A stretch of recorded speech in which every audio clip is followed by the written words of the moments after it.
Hi friends, ஒரு வழியாக Pongal holidays over ஆயிடுச்சு. மறுபடியும் back to Chennai, Munnar to Chennai எஸ்சிடிசியில் கிளம்பியாச்சு. ப்ரைவேட் பஸ் எவ்வளோ தான் லக்ஸரியாக இருந்தாலும், அதாவது கவர்மெண்ட் பஸ் அளவுக்கு ப்ரைஸ் அளவுலேயும் சரி, செக்யூரிட்டி சேஃப்லேயும் சரி ஃபஸ்ட்டாக இருக்கிறது கவர்மெண்ட் தான். ஸோ அதனால தான் நம்ம கவர்மெண்ட் பஸ்லேயே பயணம் செய்கிறோம். இதில் பட்ஜெட் பார்த்திங்கன்னா, அதாவது சிட்டிங்கில் நம்ம உட்காந்துட்டு வர்றதுக்கு 700 ரூபா வரும். பர்த்னா ஒரு 1000 ரூபா வரும். அதுக்கப்புறம் பார்த்திங்கன்னா சேஃப்டி செக்யூர்லாம் நல்லாயிருக்கும். என்ன கொஷனிங் சீட்லாம் கொஞ்சம் கம்மியாக தான் இருக்கும். பட் ஆனால் உங்களுக்கு ப்ரைவேட்டில் இன்றைக்கி நடக்கிற நிறைய ஆக்சிடெண்ட்ஸுக்கு நிறைய ஆம்னி பஸ்ஸுகள் இருக்குது. ஸோ அதனாலே கவர்மெண்ட் பஸ்ஸை நம்ம தைரியமாக சூஸ் பண்ணலாம். ஸோ மூணாரில் அப்படியே நல்லா சுற்றிட்டு அங்கே பக்கத்தில் இருக்க இயற்கை அழகை ரசிச்சுட்டு நம்ம ஊரை பார்த்து வந்துட்டுருக்கோம்.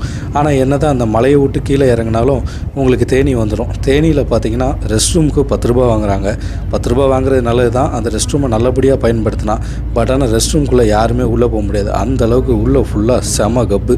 அப்படி ஒரு க்ளீனிங்கே இல்லாமல், ஒரு ஹைஜீனே இல்லாமல் ஒரு ரெஸ்ட் ரூம்னால் அது நம்ம தேனியில் இருக்க ரெஸ்ட் ரூம் தான். அதுக்கப்புறம் இந்த பஸ்ஸில் பார்த்திங்கன்னா கீழே இறங்குறது ரொம்பவே ஸ்லோவாக தான் இறங்கும். ஏன்னா ஹில் ஸ்டேஷன் இல்லையா, பஸ் வேறு செம்ம வெயிட்டில் பயணிக்குது.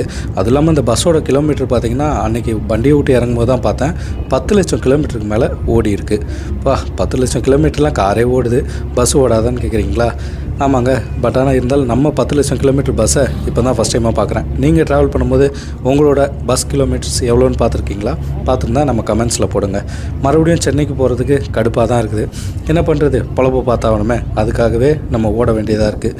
ஒரு வழியாக நம்ம சென்னை ரீச் ஆகிற நேரமும் கொஞ்சம் கொஞ்சமாக நெருங்க ஆரம்பிக்கிற நேரத்தில் தான் நம்மளுக்கு மனசில் ஒரு எண்ணம் தோணுச்சு. நம்ம பிறந்தது சாப்பிட்டு இருந்து சந்தோஷமாக வாழ்கிறதுக்கா, இல்லை வேலைக்கு மட்டும் போகிறதுக்கான்ட்டு. இதுக்கும் உங்களுக்கு ஏதாச்சும் பதில் இருந்தால் நம்ம கமெண்ட்ஸில் சொல்லுங்கள். கிளாம்பாக்கம் சேர்ந்துட்டோம். காலையில் 8:30க்கு வந்தோம். இங்கே டிராஃபிக்கும் கூட்டத்தையும் பாருங்கள். மக்கள்லாம் ஊருக்கு போயிட்டு மறுபடியும் பேக் டு சென்னை வராங்க. எவ்வளோ தான் நம்ம சென்னையில் சம்பாரித்தாலும் சுற்றினாலும் நம்மளோட ஊர் பயணங்களை, நேட்டிவ் பயணங்களை மறக்கவே முடியாது. ஸோ நீங்கள் இந்த பொங்கல் ஹாலிடேஸை எப்படி கொண்டாடினீங்க? உங்களுக்கு இந்த பொங்கல் என்ன மாதிரி அனுபவங்களை கொடுத்துச்சு? நீங்கள் பஸ்ஸில் ட்ராவல் பண்ணிங்களா? உங்களோட பயணத்தை சொல்லுங்கள். Thank you friends. பாய்.